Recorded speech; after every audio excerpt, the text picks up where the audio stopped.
एक राज्य था संबलपुर नाम का, जहाँ राजमहल के सामने एक छोटी सी झोपड़ी थी, जिसमें एक युवक अपनी बूढ़ी अम्मा के साथ रहता था। युवक बहुत बहादुर था, जो जरूरतमंदों की मदद करता था। उस राज्य के जंगल में लुटेरे रहते थे, जो आने जाने वाले राहगीरों को परेशान किया करते थे। वह बहादुर युवक राहगीरों की जान बचाते थे तथा उन डाकुओं से उनकी रक्षा करते थे।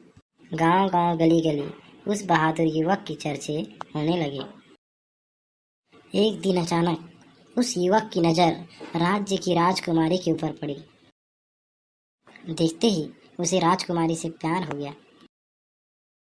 एक दिन राजकुमारी जंगल से गुजर रही थी, तो वही लुटेरे उनका रास्ता रोक लिए। तभी अचानक वह बहादुर युवक वहीं आ पहुंचा। उसने लुटेरों को बहुत बहादुरी से मार भगाया। उसकी बहादुरी देखकर राजकुमारी भी उसे मन ही मन पसंद करने लग गई। पर युवक गरीब था और राजकुमारी महलों में रहने वाली। भला दोनों का मिलन कैसे हो सकता था? दोनों अपने अपने घरों में खोए खोए से रहने लगे। फिर एक दिन युवक की मुठभेड़ वही लुटेरों से हो गई। लुटेरों से लड़ते लड़ते वह एक गुफा के पास पहुंच गए। धीरे से वह गुफा के अंदर जाने लगे। गुफा के अंदर माँ लक्ष्मी की एक मूर्ति थी, जिसे देखकर युवक ने उनको प्रणाम किया। लक्ष्मी माता प्रकट हुई और बोली, बोलो बेटे, तुम्हें क्या चाहिए?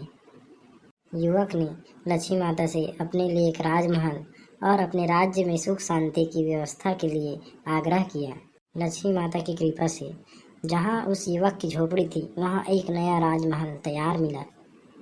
युवक और राजकुमारी की फिर शादी हो गई और दोनों हंसी खुशी अपनी जिंदगी में व्यस्त हो गए। इस कहानी से यह शिक्षा मिलती है कि जो जैसा कर्म करता है उसको वैसा ही फल मिलता है।